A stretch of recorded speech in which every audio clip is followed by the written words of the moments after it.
Olá, alunos, professores da CPAD. Nós estamos na lição 5 e o tema é Paz de Deus, antídoto contra as inimizades.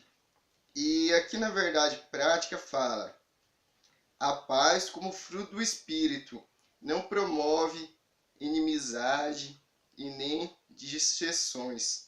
Então, a paz como fruto do Espírito não provoca brigas, contenda. Então, um fruto do Espírito é que a pessoa que ela tem paz com Deus, ela é uma pessoa pacificadora. Ela não procura briga, nem discussões, nem muito menos divisões, separação entre as pessoas. E é sobre esse tema que hoje nós vamos estudar, abordar e aprofundar. E aqui no objetivo geral, que é o objetivo geral que você deve focar em responder esse ponto, fala: compreender a verdadeira paz não deve compreender que a verdadeira paz só pode ser encontrada em Jesus Cristo.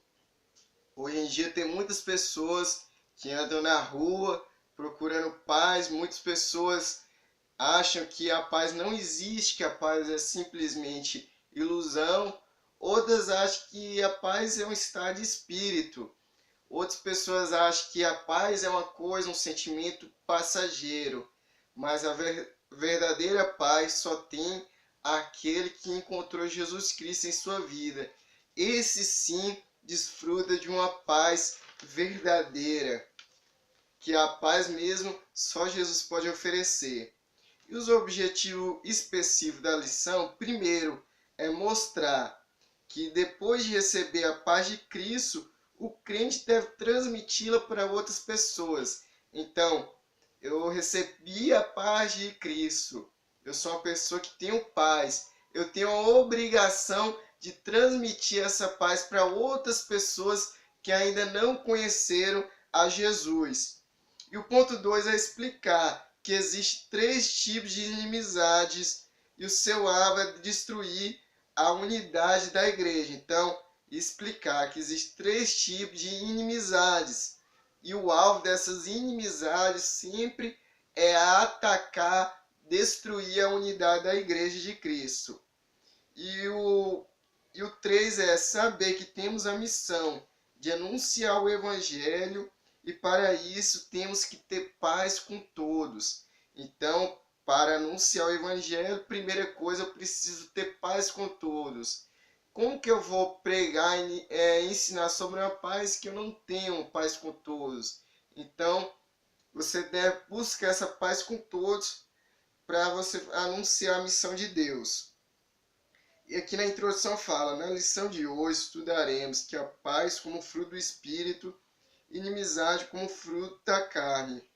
O homem guiado pela velha natureza não pode sentir em paz, não pode sentir a paz que Jesus Cristo nos oferece. Essa paz não depende de situações ou circunstâncias, nem mesmo vivendo uma sociedade violenta podemos ter paz, pois a serenidade de termos nossos corações o fruto do Espírito não depende da circunstância nem de recurso financeiro. Então, o crente, para ele ser feliz, para ele ter paz, ele não depende de quantos carros ele tem, ele não depende das suas condições financeiras e muito menos depende de sua circunstância, porque a sua paz, a sua felicidade tem como alicerce Jesus Cristo. E essa paz quem pode desfrutar é só aquele que está ligado em Deus. Mesmo vivendo numa sociedade violenta, onde você liga a sua TV, você só vê falar de morte, de massacre, violência, estupro, homicídio, pai matando filho, filho matando pai.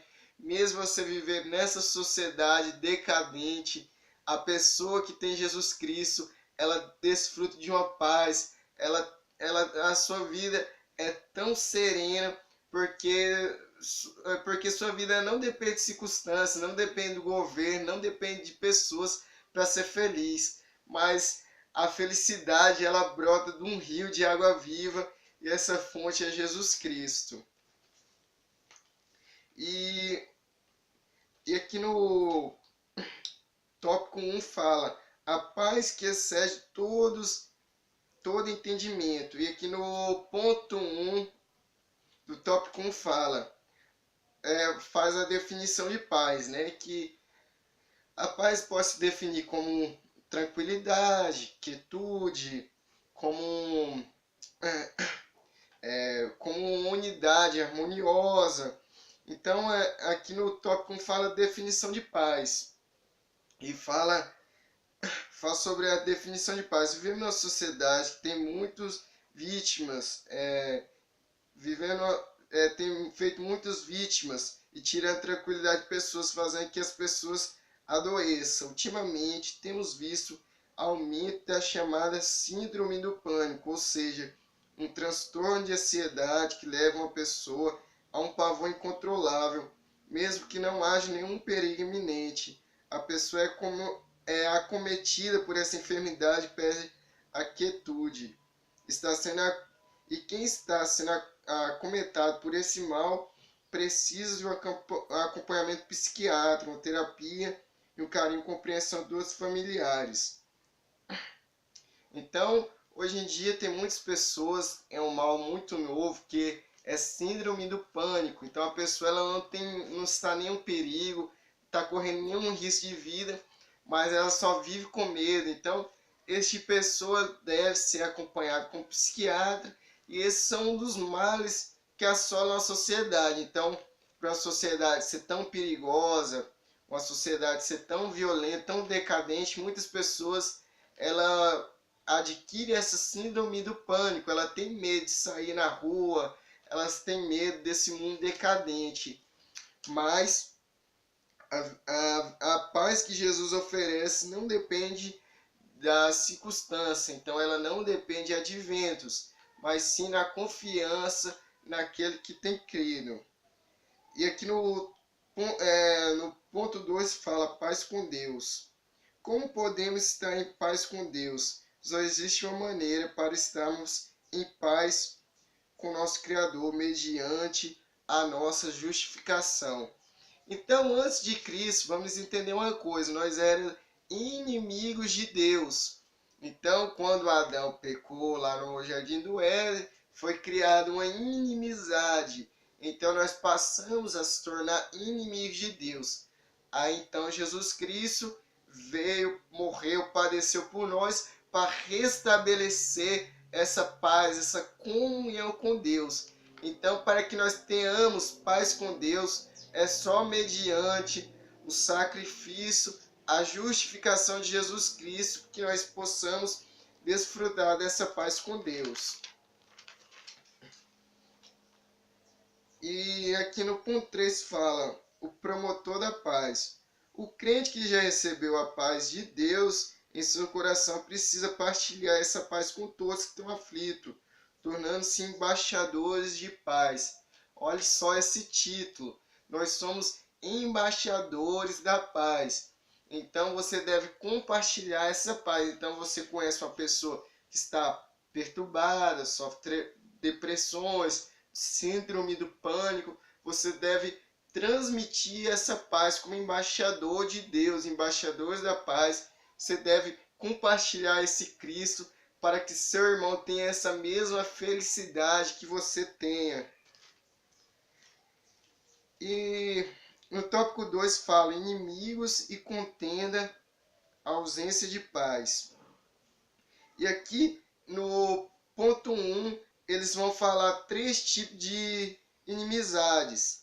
Que a primeira são inimizade contra Deus, a segunda entre pessoas e a terceira inimizade com grupos. Então a pessoa ela tem inimizade com Deus, ela tem inimizade com as pessoas e ela tem inimizade com grupos. Tudo isso fruto da obra da carne, fruto da obra, é uma herança herdada lá por Adão. Inimizade soberba. A inimizade em geral é resultado da soberba. Por isso o Senhor abomina o coração ativo. Quando o crente começa a acreditar que é superior a todos, ele se torna um semeador de inimizade e contendas. Então, Deus odeia a pessoa soberba, que se acha ser melhor, se acha ser mais santo. Então, quando uma pessoa ela é soberba, ela tem uma coisa chamada auto-julgamento. Ela começa a julgar as pessoas. Ah, fulano errou, fulano está em pecado, fulano está nisso, está nisso. Então ela toma para si uma posição de juiz e ela acha que é superior e está na condição de julgar as pessoas. Aí esse julgamento ele gera uma contenda. Vamos suponhar que tem uma irmã que não conhece outra, faz um julgamento para outra irmã. Aí o que acontece? Todo o grupo das irmãs vai isolar aquela irmãzinha só porque a outra fez julgamento dela. Fez um julgamento que às vezes pode ser um julgamento equivocado. Então, esse julgamento ele gera inimizade com Deus, porque você está tomando a posição de Deus como juiz. Você tá, em vez de Deus julgar, você está tomando a posição dele, querendo julgar todo mundo. Você tem, quando uma pessoa soberba ela tem inimizade com outra pessoa, ela acaba criando inimizade na unidade do corpo de Cristo. Então, essa inimizade, esse julgamento equivocado, ele causa inimizade e dispersa todo mundo. Então, é uma coisa muito perigosa, a soberba. E Deus abomina a pessoa soberba, ele odeia. Toda vez que ele vê uma pessoa soberba, ele olha e fala: olá, aquele lá tem um espírito de Lúcifer, é soberbo igual a ele, quer ser grande, se acha que é superior a todo mundo. E aqui no ponto 3 fala promotor da paz. O crente que já recebeu a paz, essa parte nós já falamos, né?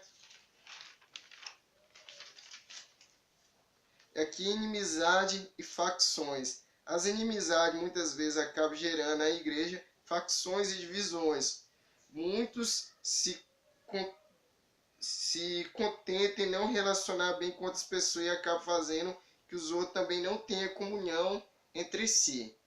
Então isso é muito grave dentro das igrejas. Então uma pessoa não gosta de outra, ela acaba influenciando seus amigos a não se compartilhar, não fazer amizade com aquela pessoa, porque ela não gosta e não vai com a cara daquela pessoa. E isso é uma coisa muito grave, fazer partido, fazer facções, divisões entre a igreja. Então, isso é uma coisa muito grave mesmo. Na igreja de Coríntios tinha isso. Uns falavam, eu sou de Paulo, outros falavam, eu sou de Cefas, eu sou de Pedro. E então Paulo, ele exorta as pessoas. Mas foi eu, Paulo, que morreu na cruz por vocês, para vocês dizerem que são de mim. Então, o crente, ele não pode fazer grupinhos, nem partidos, nem facções, nada desse tipo. Mas tem que lembrar que todo mundo está ligado na oliveira verdadeira, que é Cristo. Todo mundo deve compreender que se compartilha do mesmo corpo de Cristo Jesus. O crente deve entender que a salvação não é algo só dele, mas a salvação é um dom gratuito oferecido por Deus para todos que acreditarem e confessarem Cristo como seu único e suficiente Salvador. E aqui no ponto 3 fala: vivemos em paz, favor divino. Paulo exorta os gentios para serem gratos a Deus, pois eram jambugeiros e foram exertados na oliveira. E aos judeus, eles não se esqueçam que foram colocados por Deus no mundo para abençoar todas as nações. Então, Paulo exorta aos gentios para lembrar que eles eram um jambugeiro, então eles não estavam ligados em Cristo. Cristo era a oliveira, quem estava ligado nessa oliveira era somente os judeus que tinham direito à salvação. Mas quando Jesus morreu por toda a nação, Cristo nos deu o direito de sermos ligados nessa oliveira verdadeira. Então, hoje nós temos que lembrar que nós somos exertados na oliveira que é Jesus Cristo. E os judeus não devem se esquecer que Cristo tinha estabelecido eles para serem um modelo por todo o mundo, para abençoar todas as nações, mostrando que em Cristo os gentios são iguais, por isso devem viver em paz e unidade. Então Paulo fala que nós antes era separados de Cristo, mas nós fomos ligados. Ele é a árvore, nós somos o galho, o ramo que foi ligado, colocado em Cristo. E que nós, tanto judeus como não judeus, nós fazemos parte do mesmo corpo, da mesma unidade em Cristo Jesus. Então não importa qual é a sua igreja, qual é seu credo religioso, mas se aos pés de Cristo você está, então você é meu irmão. Então não importa se você é da Madureza, se você é de Belém, se você é puritano, se você é metodista, se você é calvinista, se você é arminiano, mas nós temos que ter certeza que se nós estamos ligados em Cristo, nós fazemos parte do mesmo corpo de Cristo Jesus, da mesma oliveira que nós fomos ligados, e Jesus é o nosso mediador que conduz aos céus. E aqui no 2 fala a cruz de Cristo. A cruz é um dos símbolos mais conhecidos do cristianismo, pois mediante a fé no sacrifício de Jesus somos reconciliados com Deus. Se Cristo não morresse na cruz pelo nosso pecado, estaríamos separados na presença de Deus, não deixaríamos de ser inimigos de Deus. Então nós, crentes, temos que lembrar, você professor, você aluno, sempre olhar e se lembrar da cruz de Cristo, que antes nós éramos inimigos de Deus, mas por meio da cruz, Deus nos deu o direito de ser chamados de amigos e co-herdeiros em Cristo. Antes nós só conhecia a Deus de ouvir falar, mas hoje, graças a essa cruz, graças a Cristo, nós podemos sentir e viver Cristo todos os dias. E hoje nós podemos desfrutar uma paz graças ao sacrifício de Cristo em uma cruz. E para finalizar a nossa missão, Cristo veio para morrer por nós em uma cruz. E nós temos o direito de anunciar essa salvação, essa paz. E nós temos que ser embaixadores, devemos ser pacificadores. Então toda vez que você vê uma contenda, você não deve colocar lenha na fogueira, mas não, você deve amenizar a briga, a discussão, tentar resolver, se tornar um pacificador, um imitador de Cristo. Obrigado, até a próxima aula.